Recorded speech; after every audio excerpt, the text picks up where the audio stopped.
Christian, the numbers have gotten better, but have you seen kind of week-to-week improvements just in mechanics, decision-making, everything like that? Yeah, you're talking about our quarterback number 11. Yes, of course, my throat doesn't feel real good right now from, I guess, all the coaching, yelling, screaming you're doing at this point in the season.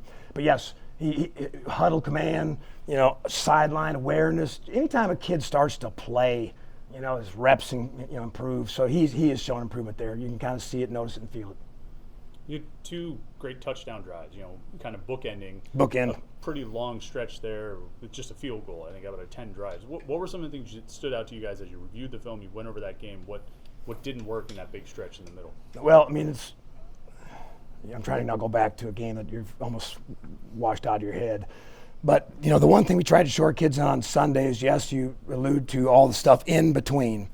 And, it's going back that you're playing with 11 guys. 11 guys have to do it right in the field at one time. So, a drive stop, or what was the one play, a pass that was there for first down, but, somebody screwed up, or the next guy, you just can't have 10 guys do it right and one guy be okay. And when you have 11 guys do it right, then it gives you a chance to obviously move the ball, be efficient, and get the ball in the end zone. So our kids had a chance to see a handful of plays throughout, the end of the first quarter down through that. Okay, we're like one guy short or one play short. I mean, probably still the best thing that's enjoyable is that our kids are still practicing hard. I mean, they're still coming over the building, like, wanting to be here, wanting to play, wanting to give effort.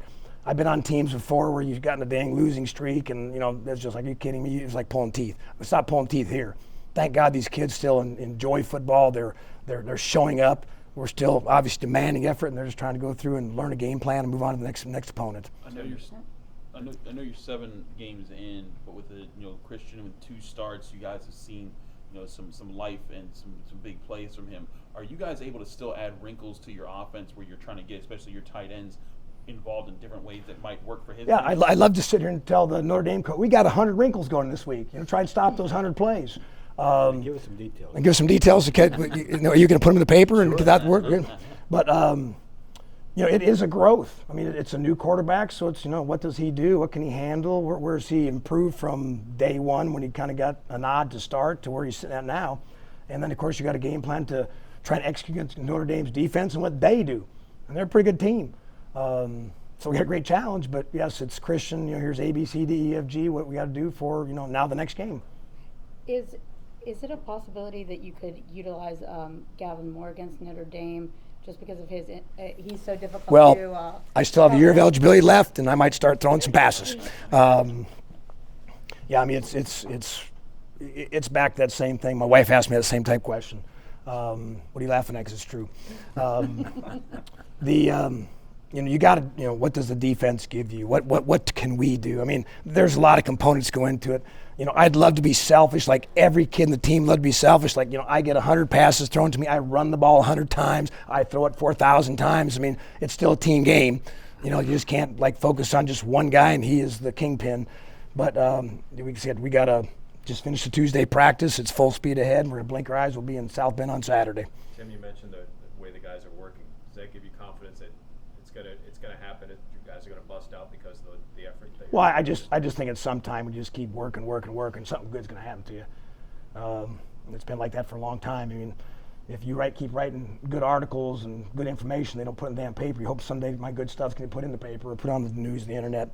But like I said, it's our kids have still. It's a joy to be here because they do still have an attitude. I mean, the loss we had last week is miserable.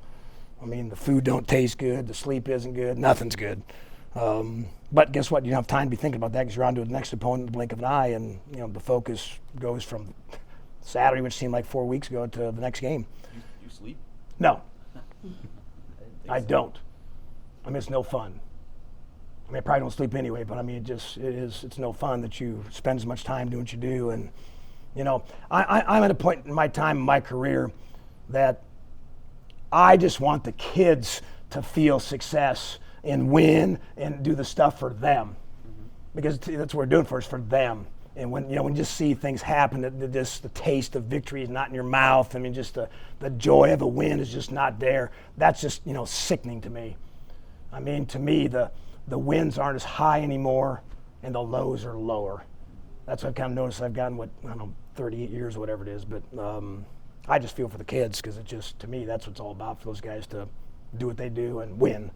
See that cathedral get lit up with those lights when you fly back into town. It's all lit up. That's just kind of sick. We can't, they can't experience and feel that because that's all about. But guess what? Got next game to play. Next batter up. What have you seen from a guy like Carter who, we're talking about Gavin not being involved. Carter's obviously not going to get in target as well, but I've seen him blocking. Oh yeah, how about that? On the outside. Oh yeah, so we got number 8, Carter Johnson, who's gets on there and puts his pads they belong and puts his face on the inside or the outside. Taking coaching points and trying to run his feet and do stuff that's part of the game and doing his assignments. Yeah, of course you'd like him to catch passes. We had some pass plays to him the other day that were called for him, but quarterback throws it somewhere else. So that's just because now coverage and as the decision making goes through. But yeah, it's a team game. When it's all said and done, that's the bottom line. TEAM, team. And we're still focused on the players and the team. Do you feel like he's one of those leaders by example, like in how, like, hey, like. As in Carter? Yeah. Yes. Yeah. Of course, yeah, he'd like to catch 55 passes Saturday and not happening, but yeah, still shows up and works and on punt team and on kickoff team and just plays football. Just the guy that just loves to put the helmet on. Who are we playing today? We're playing them. Let's go. When it comes to Christian, what you've seen from him in 2 games, how does that compare to what you saw from him in the spring and in training camp? Is he playing better than he practiced at those times? Does he look like the same guy? Is it different now that he's in training game? He does a very good job of, this is my opinion, of studying, learning, quote, preparing. And it just kind of caught up to him. Everything he's put into it now is starting to, those seeds he put in the ground, the growth is coming out of the ground. And I'm still mad he didn't come here the very first time when he got recruited out of high school. That guy decided to go somewhere else, which, because I was the guy who was recruiting because he's from Buffalo. But he now knows he made the right decision. He's here, so he's ours, and I'm glad he's here. But he's put a lot of work and time mentally into preparing. So hats off to him. So you're the reason he transferred to Pitt? I was one of them trying to give him that swift kick in the shin and get him back where I say should. I just remember the conversation with he and his dad and mom when he decided to come back. Like, yeah, you guys, they know, what we talked about months and years before. Came to it, but he's here, so he'll be ready to play Notre Dame. And I don't know, game's 3:30 or 2:30 Central Time, whatever. But Eastern or whatever. Okay, Saturday. Game's on Saturday. Game's on Saturday, so he'll be there. So you really hear about it at home? Like, why isn't Gavin getting the ball more? Your wife really asks you that and gives you a hard time about it? My wife asked me plenty of things. Half the time I just turn my back and walk away. But no, it's our life. Just go back to talk about wives. The stuff they have to go through, they got to live with us. The good times, the bad times. It's no fun living during these so-called low times. So you're here most of the time, right? It's right. So when I do get home, it's okay, honey, I'll water your plants and I'm off to something else. But yeah, it's a season. It's not even November yet, but we're still going. So here we go, full speed ahead, H2P.